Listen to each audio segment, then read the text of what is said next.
Alright guys, welcome back to the channel. I'm Rayron, your Ice Dragon, and today I want to talk about something that is really important to me when it comes to escapism.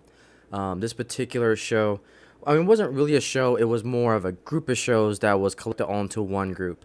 And this particular group of shows kind of set the stage for my escapism kind of growing up. So we'll go ahead and talk about that today, and that is Toonami. So Toonami was an American late night television program block. So that's what it is, not really group block, but that probably broadcast Japanese anime. So I grew up definitely when it came out in the Moltar area. I'll talk about him in a second, but there was a lot of great anime shows that came out during this time. So you got different eras that evolve around the Toonami. You had the Moltar era, then you had Tom era 1, 2, 3, 4, and then it was canceled for a little bit, and it was subsequently kind of rebranded to Adult Swim, and then they finally kind of brought it back with Tom again. So 3.5, 5, 6 to present. So they ended up bringing that back, which is pretty cool. So the era that I grew up within was pretty much as 1997 all the way up to 2007. So I grew up with both Malta era and the Tom era. And we'll go ahead and take a look at the list of broadcastings that I kind of grew up with. So originally, let's go ahead and look at this 97 here. So Malta's block. Well, again, I'll talk about him in a second, but look at the lineup we had back then. Man, we were spoiled as 90s kids, and I was definitely a 90s kid. I was actually born in 88, so when I started to actually gain cognizant understanding and thinking was around 98, 99 era time frame. So that's when I really started getting into actually watching shows for entertainment value and just pure imagination. You know, those innocent times of being a child and just getting lost in the world of television. And Toonami was always a thing for me. When I come home from school, I always rush to the TV in the family room, and I'll try to put on whatever cartoon was on at the time. And Beast Wars was usually the one that got me dragged into it first, because my father was into Gen 1 Transformers. And then when the Beast Wars came out, you know, we started watching it together, and it was definitely what got me into all of the anime. It was my first exposure. It was what really grabbed me when it comes to shows and anime and just escapism. And then from there, I eventually got into the Thundercats. And then from there, got into one of my favorite of all time, as you guys know, Sailor Moon. But there were some other great titles at that time as well. Dragon Ball Z, which I never really got into. Again, I was more of a fan of Sailor Moon at the time. Another one I totally forgot about is Reboot. Reboot is something that I'm going to dive back into here pretty soon, because this was a great show. This was the premise behind it. Let's take a look at the plot real quick. So it was a Canadian show, originally aired on YTV. It was produced in Vancouver. Let's take a look at the plot here. So the series follows the adventures of Guardian named Bob and his companions Enzo and the Dot Matrix. So, yep, this was the computer of the mainframe. So this was all an anime around computer systems. And I think it was a virus that they were going up against. I can't remember who was the villain here. But anyways, this is definitely something I want to get back into, because I definitely remember watching Reboot. It was a good show to watch. Voltron was really good. Robotech, it got into a few episodes, but really wasn't too much into it. Giant Quest, I watched a couple episodes, but again, really wasn't too much interested in it. But again, the lineup here was just fantastic. A lot of great memories as a kid growing up, and great memories even to this day. So then we get into the Tom's block. And again, kind of the same main staple shows, but then we had Batman the Animated Series. That's when I got into DC. I watched a ton of Batman the Animated Series when I moved over to Toonami. It was really, really fun to watch. Let's see here. I don't recognize these other ones. Gundam Wing, yep, Gundam Wing for sure. I got into a little bit. Tetsuya Universe, I didn't get into those ones, but and then some other ones here going into, I think this is 2.0 now. So Hamtaro, definitely got into the hamsters. That was a cute anime show. Superman the Animated Series was good. I was watching Transformers Armada. I was still into the Transformers phase at that point. Didn't care too much about the Powerpuff Girls. Card captures, yep. Got into that one a little bit. I do have the manga, and I'm going to try to review those in the future. Let's see. Outlaw Star, a little bit. But still, we still had the staples that I kept watching. Reboot, Sailor Moon, Thundercats. Those were still the big ones. And at this point, it was pretty much on reruns. And then we had some more. Dragon Ball Z started to go into their GT and Z and so forth. Was still into Transformers Armada. And then, yeah, we just had more reruns. They started to show some G.I. Joe, Mobile Suit Gundam. But, yeah, those are some really, really good times. And you kind of see a lineup here, which we'll talk about a little bit. But I want to talk about the hosts. So, this guy right here. So, when I started watching Beast Wars, this guy was kind of like the outside. He was weird because you don't see this anymore in modern day. You have these blocks, and so it's like Toonami was a dedicated block, and you also had a host with it, and Moltar was that host. So he was pretty much the villain of Space Ghost. And this is really reaching back a little bit, but Space Ghost actually had like a talk show. It was really cool. It was like modern day YouTube essentially with all these podcasts going on, but you actually had it with these cartoon characters.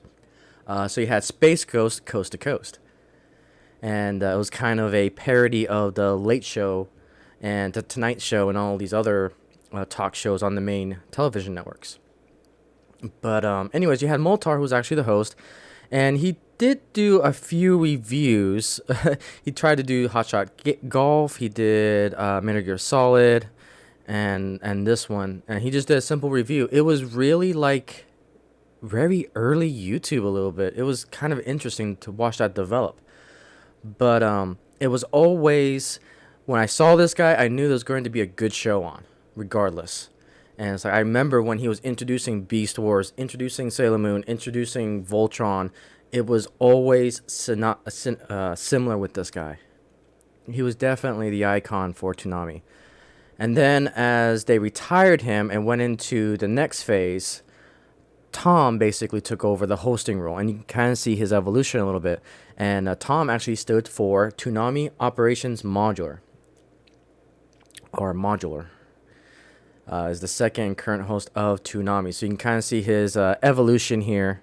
So I remember him strongly kind of in this phase, these three, and then I kind of phased out on these three. So these three I'm definitely not familiar with, because by the time he morphed into whatever that is, but I was pretty much on my way to college at that point, so that's when I kind of stopped watching Toonami. Didn't have cable or anything like that. So yeah, these three I definitely remember for sure, because at that point they were doing reruns from the Moltar era of Toonami. But yeah, I remember the back of the day, and we want to talk about some escapism. It was definitely, even to this day, I thank Toonami so much for getting me exposed to anime, getting exposed to all the good things from Japan, and just looking out for good shows. And I gotta thank my parents too for allowing me to watch all these shows. But yeah, it was definitely my first like taste of escapism when I was a child. A lot of it came from Toonami and this particular era. So again, going back to the kind of lineups here. So this was from March 17 to 1997 to January 9th, 1998, kind of the lineup. So you had 4 p.m. Thundercats, Cartoon Roulette, Voltron, Cartoon Roulette, and The Real Adventures of Johnny Quest.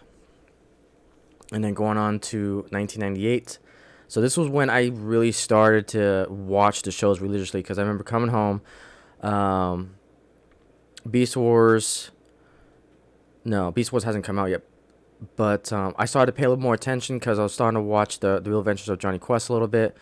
And then March 9th through the 13th, 1998, this is when I really got involved, because then Beast Wars was airing, and it aired late, 5:30 p.m. So I was mountain time. So basically right when I was getting off of school around 3:30, 4:30 time frame, I was able to catch, Robotech, I wasn't too fond of Cartoon Roulette, but then Beast Wars came on, and oh, it was so nice. And then you can kind of see how the lineup started to evolve a little bit. We got Voltron coming in. And then there's the big one. Once I started to catch reruns of Sailor Moon and Sailor Moon coming out on June 1st, Sailor Moon premiered on Toonami at 4 p.m. Also, Voltron moved to 5. So then that's when I started to get exposure to Voltron, to Robotech, to Sailor Moon. Thundercats started to move down a little bit, which I was able to get more shows of them. It was such a great lineup. And then you can just see how things started to change a little bit for the lineup. So it's pretty much, Sailor Moon had the dominant time, so you could just see how popular it was. And then this was the event I will never forget. And I actually forgot about this too. March 23rd, 1999. So when I was getting into Sailor Moon a lot, I can't remember what first episode it was.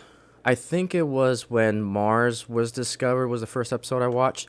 So it's like I wanted to catch the original first few episodes of Sailor Moon. And then they came out with this lunar eclipse marathon of Sailor Moon. And I got hooked ever since.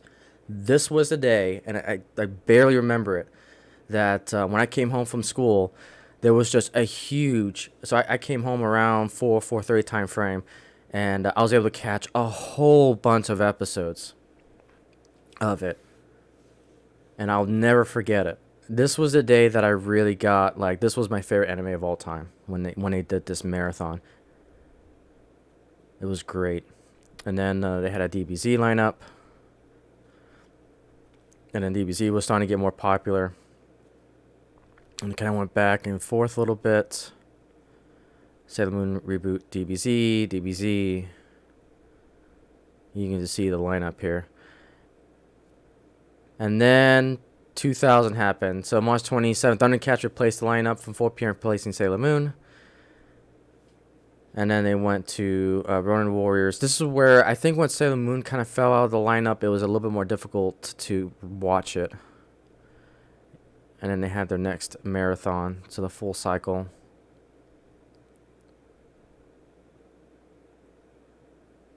Yeah, and this is when I was able to get a lot of Thundercats too. And then, okay, so Sailor Moon came back. Interesting.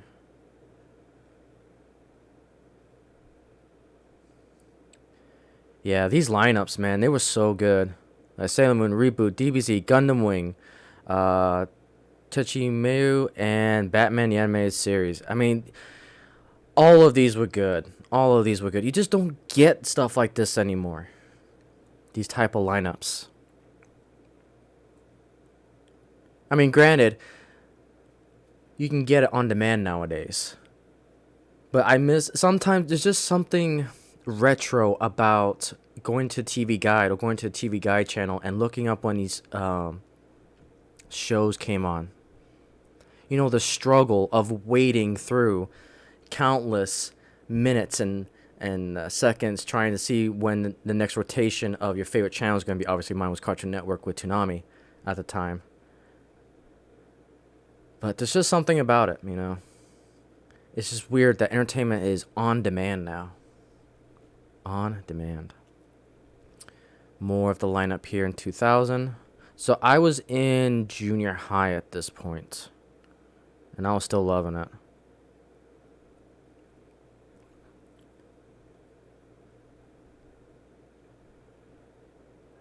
Yeah, these...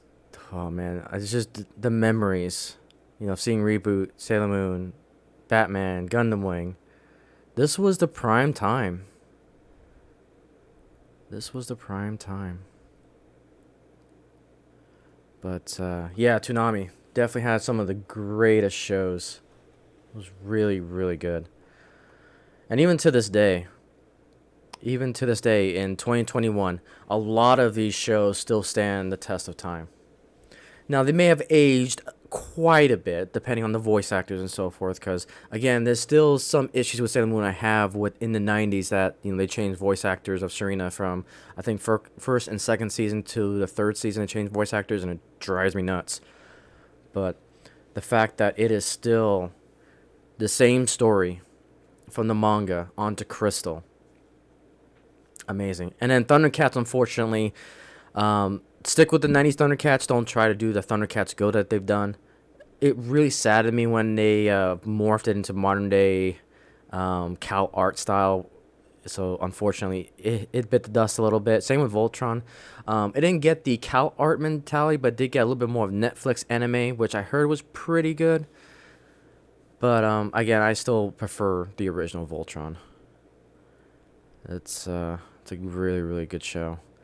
And again, once I'm done with my Beast Wars series, I think the next show I'm going to do, I'm not sure yet. It's kind of a toss-up with Sailor Moon and Thundercats right now. I'll probably do Thundercats, considering I'm already doing a lot of Sailor Moon content here on this channel with the manga and with the figures that I do over on my Endless Collectibles channel. So I think my next series is going to be Thundercats, once I'm done with Beast Wars. But like I said, Beast Wars is very close to my heart, considering that it was kind of my entry into Toonami, into all these other shows.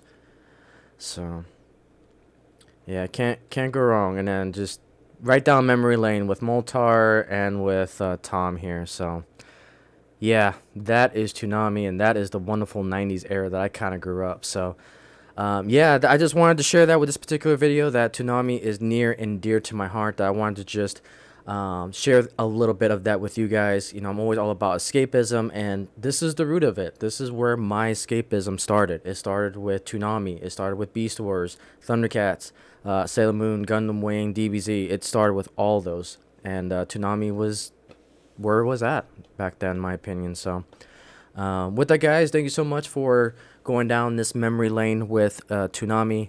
And with that, guys, I'll see you on the next video. Wing hugs.